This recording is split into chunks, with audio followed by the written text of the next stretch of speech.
दोस्तों, आज हमारा मुख्य बिंदु है प्राचीन भारत। इतिहास का बिंदु है प्राचीन भारत। यहाँ से हम थोड़ा सा डिटेल में जानकारी जुटाएंगे। देखिए, सबसे पहले तो हम प्राचीन भारत के बारे में अगर जानकारी प्राप्त करें तो स्रोत क्या कह रहे थे, तो हमने इसके बारे में एक वीडियो में डिस्कस कर लिया है कि हमें अगर प्राचीन भारत के बारे में जानकारी चाहिए तो कौन कौन से ग्रंथ हैं जिनसे हमें ये सूचना या जानकारी मिल सकती है। तो देखिए, आगे हम बात कर रहे हैं वेदों के बारे में। वेद हमारे सबसे प्राचीन ग्रंथ हैं। इनकी रचना किसने करी है? महर्षि कृष्ण द्वैपायन वेद व्यास ने। ठीक है ना। तो ये देखिए, इसके संकलन करता है। और वेदों की संख्या तो हमें पता ही है, 4 वेद हैं। उन चारों वेदों की रचना इन्होंने ही करी है। और सबसे पुराना वेद जो है वो ऋग्वेद है। ऋग्वेद, आइए जरा देखते हैं कौन कौन से वेद हैं। सबसे पहली बात तो ये है कि जो सबसे प्राचीन ग्रंथ हैं, प्राचीन ग्रंथ क्या हैं? वेद हैं। वेदों में सबसे पहले आता है ऋग्वेद।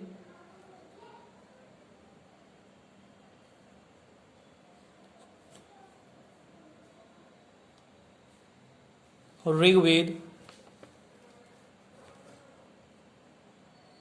दूसरा है यजुर्वेद,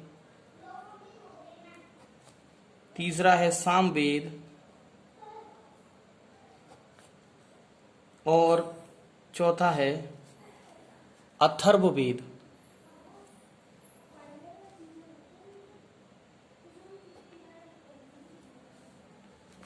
ठीक है, तो ये हमारे चारों वेद हो गए, ऋग्वेद, यजुर्वेद, सामवेद, अथर्ववेद। देखिए, ये जो चारों वेद हैं इनमें सबसे पुराना है हमारा, सबसे प्राचीन है ऋग्वेद। ठीक है ना। चलिए, इसके बारे में कहा जाता है कि वेद की रचनाओं को पढ़ने वाले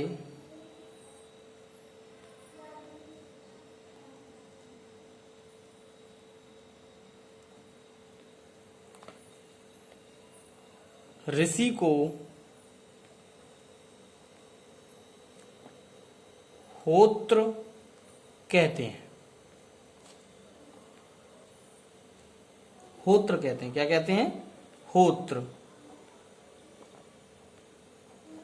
उसके बाद में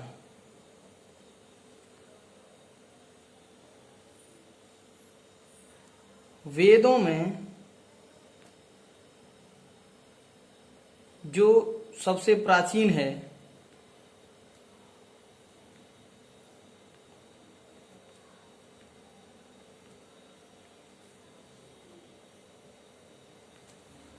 वेदों में प्राचीन वेद है कौन?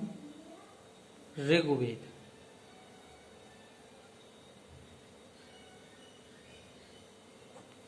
ऋग्वेद सबसे प्राचीन है। इसमें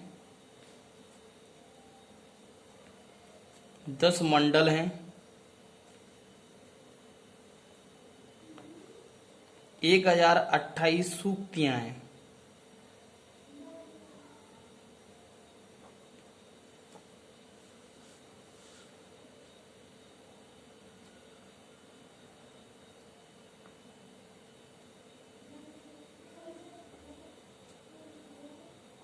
दस 10,462 रचाएं।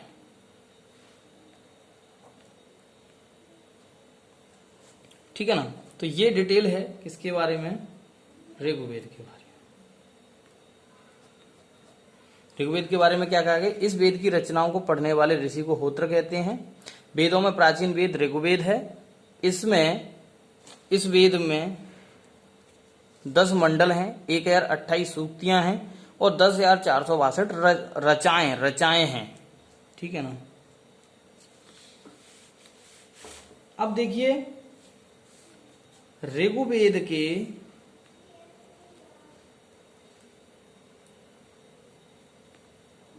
तीसरे मंडल में सूर्य देवता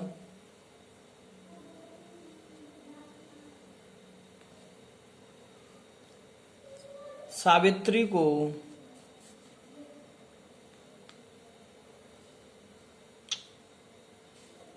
समर्पित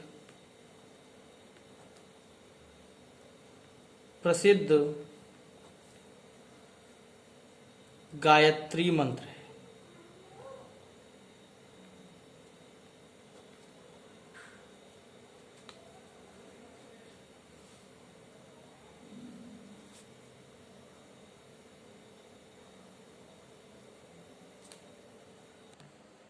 देखिए दोस्तों, यजुर्वेद के बारे में देखिए।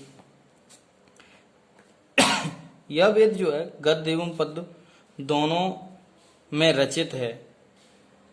इसे पढ़ने वाले को अर्धवर्यु कहते हैं, अर्धवर्यु कहते हैं। सामवेद के बारे में देखिए, तो इसमें रचनाओं का संकलन गान के रूप में है, मतलब गीत के रूप में इसको गा गा के पढ़ा जाता है। ठीक है। इसके पाठकर्ता को उद्रात कहते हैं और इसे भारतीय संगीत का जनक भी कहा जाता है। ठीक है दोस्तों, अब देखिए अथर्ववेद के बारे में।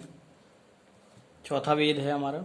इस वेद के अंतर्गत रोग निवारण, तंत्र मंत्र, जादू टोना, साप वशीकरण, आशीर्वाद, स्तुति, प्रायश्चित, औषधि, अनुसंधान एवं विवाह पद्धति, राजकर्म आदि विविध विषयों से संबंधित मंत्र एवं सामान्य विचारों विश्वासों का वर्णन है। और यह वेद जो है सबसे नया भी कहा जा सकता है, यानी इसकी जो रचना हुई है अन्य सभी वेदों के बाद में हुई है। ठीक है। इस आगे देखेंगे। देखिए अब हम वेदों के बारे में पढ़ चुके हैं, अब बात करते हैं पुराणों के बारे में।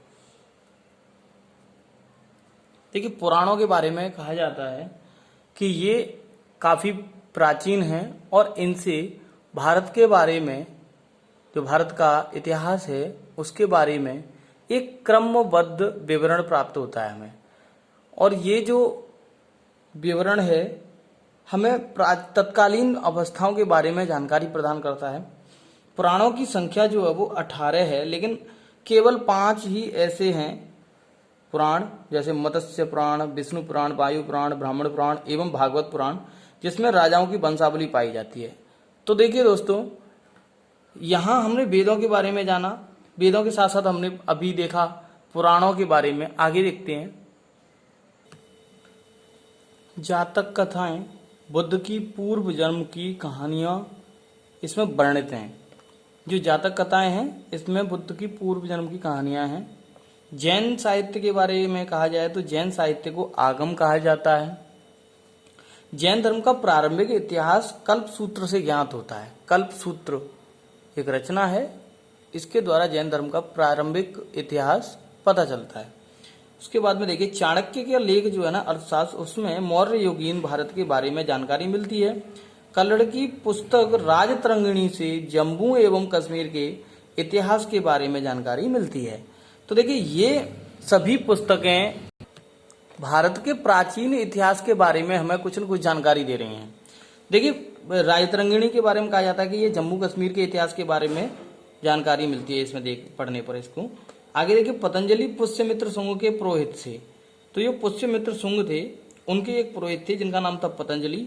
उनकी एक रचना थी, उसका नाम है महाभाष्य। उन्होंने पुस्तक लिखी है महाभाष्य, जो कि शुंग इतिहास का विवरण भी देती है हमें। उसमें पता चलता है कि जो शुंग जो वंश था उसका इतिहास कैसा था।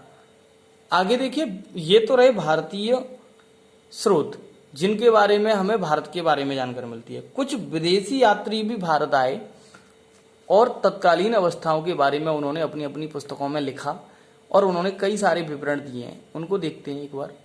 विदेशी यात्रियों की स्रोत, पहला है हेरोडोटस। इसके बारे में कहा जाता है कि इसको इतिहास का पिता कहा जाता है। इसने अपनी पुस्तक हिस्टोरिका में 5वीं शताब्दी ईसा पूर्व के भारत एवं फारस के संबंध का वर्णन किया। यानी ये इसको कहा जाता है इतिहास का पिता, और इसने अपनी पुस्तक में बताया है, हिस्टोरिका में, क्या नाम है पुस्तक का, हिस्टोरिका, जिसमें बताया है कि भारत और फारस के संबंध तत्कालीन यानी तत्काल में कैसे थे, यानी उस समय में कैसे थे। ठीक है, आगे देखते हैं मेगास्थनीज। मेगास्थनीज जो है वो सेल्यूकस निकेटर का राजदूत था जो चंद्रगुप्त के दरबार में आया था। इसकी प्रसिद्ध पुस्तक है इंडिका, मौर्य युगीन समाज एवं संस्कृति का विवरण प्रदान करती है। तो इसकी जो पुस्तक है इंडिका, उस इंडिका नामक पुस्तक में तत्कालीन भारत की जो अवस्थाएं थी या स्थितियां थी, उस समय किस तरीके की संस्कृति थी, चाल चलन और बहुत सारी परंपराएं थी, तो उन सब के बारे में जानकारी हमें इसकी पुस्तक इंडिका से पता चलता है।